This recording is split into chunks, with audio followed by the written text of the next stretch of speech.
तो good morning everyone, let's start today session.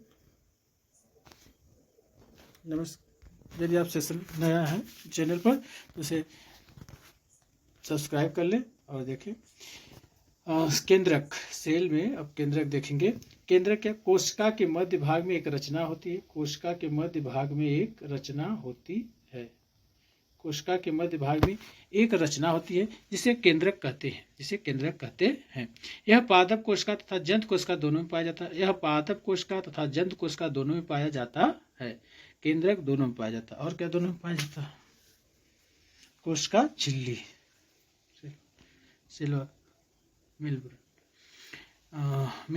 Membrane. यह कोशिका का सबसे प्रमुख अंग है क्योंकि यह कोशिका के प्रबंधक के रूप में कार्य करता है, उसको नियंत्रित करता है। प्रबंधक के रूप में उसे नियंत्रित करता है। कोशिका का सबसे प्रमुख अंग कौन होता है? केंद्रक, न्यूक्लियस, जिसकी खोज 1831 में की थी। आगे मिलेगा ही वैज्ञानिक ने। तो हसे कोशिका का दिमाग भी कहते हैं। कोशिका का दिमाग किसे कहते हैं? तो केंद्रक को। कोशिका का दिमाग किसे कहते हैं? केंद्रक को। पादप कोशिका तथा जंतु कोशिका दोनों में पाया जाता है केंद्रक, न्यूक्लियस, और यही है कोशिका के प्रबंधक के रूप में कार्य करता है, इसको नियंत्रित करता है। कोशिका का दिमाग किसे कहते हैं? न्यूक्लियस, केंद्रक को। इसकी खोज रॉबर्ट हुक जो थे वो कोशिका की मृत कोशिका की खोज किए थे 1665 में। इसके बाद रॉबर्ट ब्राउन आते 1831 में, जिन्होंने केंद्रक की खोज की। इसमें डीएनए, आरएनए और गुणसूत्र पाए जाते हैं। तो न्यूक्लियस केंद्रक में क्या पाए जाते हैं? डीएनए, आरएनए और गुणसूत्र पाए जाते हैं। डीएनए, आरएनए, और इसमें 70 से लेकर 70 to 18% प्रोटीन, 10% डीएनए, 2 से 3% आरएनए तथा 3 to 5% लिपिड पाया जाता है। 3 से लेकर 5% लिपिड पाया जाता है। इसकी कोशिका दिमाग कहते हैं। इसकी खोज रॉबर्ट ब्राउन ने कब की? 1831 में की थी। 1831 में की थी। 1831। डीएनए, आरएनए और गुणसूत्र पाए जाते हैं इसमें। डीएनए, आरएनए 70 से लेकर 80% प्रोटीन है, 10% डीएनए है, 2 से 3% आरएनए है, 3 से 5 लिपिड पाया जाता है। तो राइबोसोम यह कोशिका एवं जंतु कोशिका दोनों में पाया जाता है। ये भी कोशिका, पादप कोशिका, जंतु कोशिका दोनों में पाया जाता है। तो केंद्रक, राइबोसोम्स और कोशिका झिल्ली दोनों में पाया जाता है। इसकी खोज जॉर्ज ए पोलेड ने की थी। यह कोशिका का सबसे छोटा अंग है। यह राइबोन्यूक्लिक एसिड नामक अम्ल और प्रोटीन की बनी होती है। राइबोन्यूक्लिक एसिड नामक अम्ल और प्रोटीन की बनी होती है। इसे प्रोटीन की फैक्ट्री भी कहा जाता है। राइबोसोम को प्रोटीन की फैक्ट्री कहा जाता है। इसकी खोज जॉर्ज ई पोलेड ने की थी। ये दोनों को पादप और जंतु कोशिका दोनों में पाया जाता है। इसे प्रोटीन की फैक्ट्री कहते हैं। यह राइबोन्यूक्लिक एसिड नामक अम्ल और प्रोटीन की बनी होती है। राइबोन्यूक्लिक एसिड नामक अम्ल और प्रोटीन की बनी होती है। इसे प्रोटीन की फैक्ट्री भी कहा जाता है। इसका मुख्य कार्य प्रोटीन का संश्लेषण करना है। राइबोसोम्स का मुख्य कार्य प्रोटीन का संश्लेषण करना है। तो राइबोसोम देखिए यह 2 प्रकार के 70S आकार में छोटे होते हैं। 70S आकार में छोटे होते हैं, जैसे माइटोकॉन्ड्रिया, बैक्टीरिया। 80S आकार में बड़े होते हैं। तो विकसित पौधों और जंतुओं में पाए जाते हैं 80S। माइटोकॉन्ड्रिया, बैक्टीरिया में 70S राइबोसोम।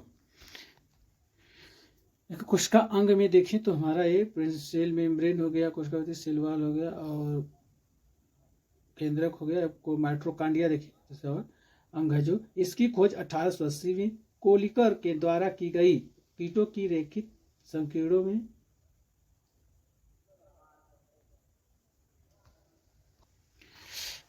माइटोकॉन्ड्रिया, इसकी खोज 1880 ईस्वी में कोलिकर के द्वारा की गई, जो कीटों की रेखित पेशियों में देखे थे। 1890 में आते अल्टमन जी ने कोशिकाओं में इसकी उपस्थिति को बताया और उन्होंने एक नाम इसका दिया बायोब्लास्ट उन्होंने नाम दिया एल्टी मन ने, जो 1890 में कोशिकाओं की इसकी उपस्थिति को बताया। और इसकी खोज 1880 ईस्वी में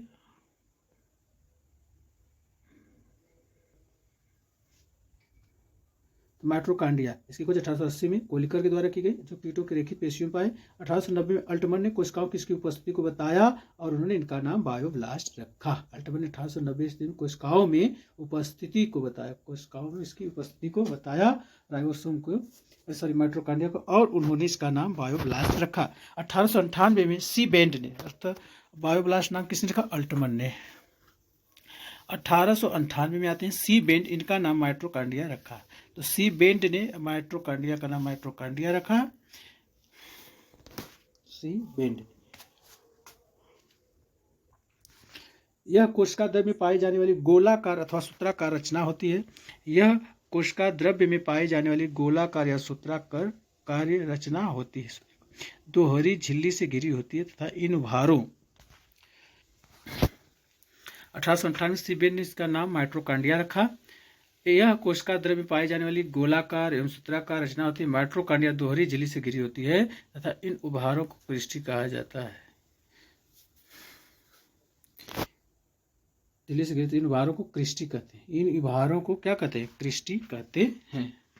गोलाकार सूत्राकार रचना होती है जो माइट्रोकांडिया में दोहरी झिल्ली से घिरी होती है तथा इन उभारों को क्रिस्टी कहते हैं।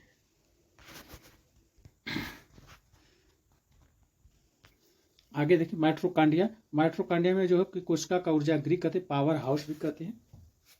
राइबोसोम को प्रोटीन की फैक्ट्री कहते हैं और माइट्रोकांडिया को पावर हाउस या ऊर्जा गृह कहते हैं, क्योंकि यह ऊर्जा उत्पन्न करता है।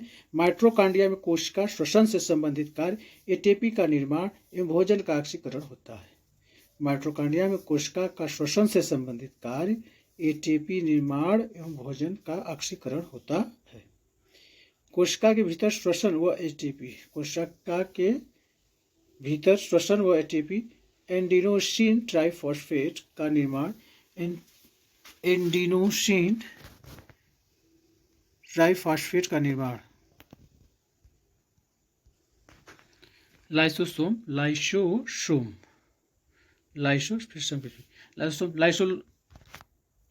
अब देखिए लाइसोसोम की खोज क्रिस्टियन डे डूबे ने की थी। डूबे भी आता है, बस डूबे नाम दिया रहेगा। तो लाइसोसोम की खोज डूबे ने की थी, क्रिस्टियन डूबे ने। यह कोशिका के अंदर पाचन का कार्य करता है। लाइसोसोम कोशिका के अंदर पाचन का कार्य करता है। इसके अंदर जल अवघटक एंजाइम, हाइड्रोक्लिक एंजाइम्स पाया जाता है।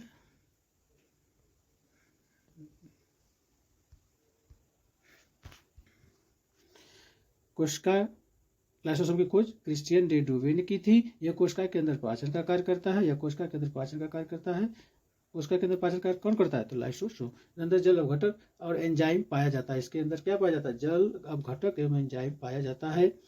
कोशिका के अंदर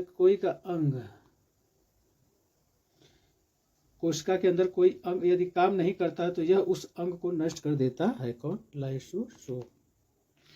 लाइसोसोम। जब पूरी कोशिका कार्य नहीं करती है,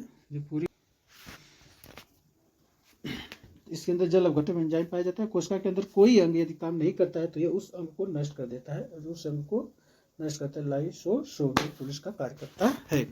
जब पूरी कोशिका कार्य नहीं करती तो यह फट जाता है, जिससे पूरी कोशिका नष्ट हो जाती है।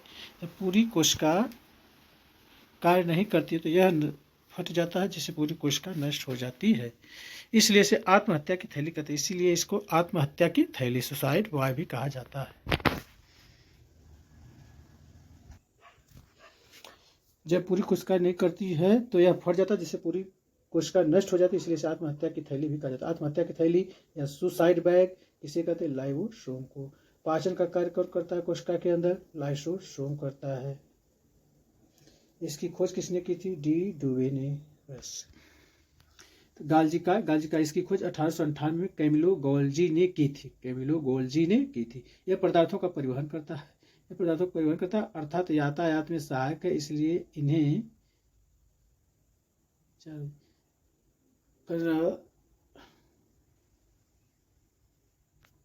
यह पदार्थों के परिवहन का कार्य करता है। पदार्थों के परिवहन का कार्य कौन करता है कोशिकांग में? तो गोल्जी कॉय करता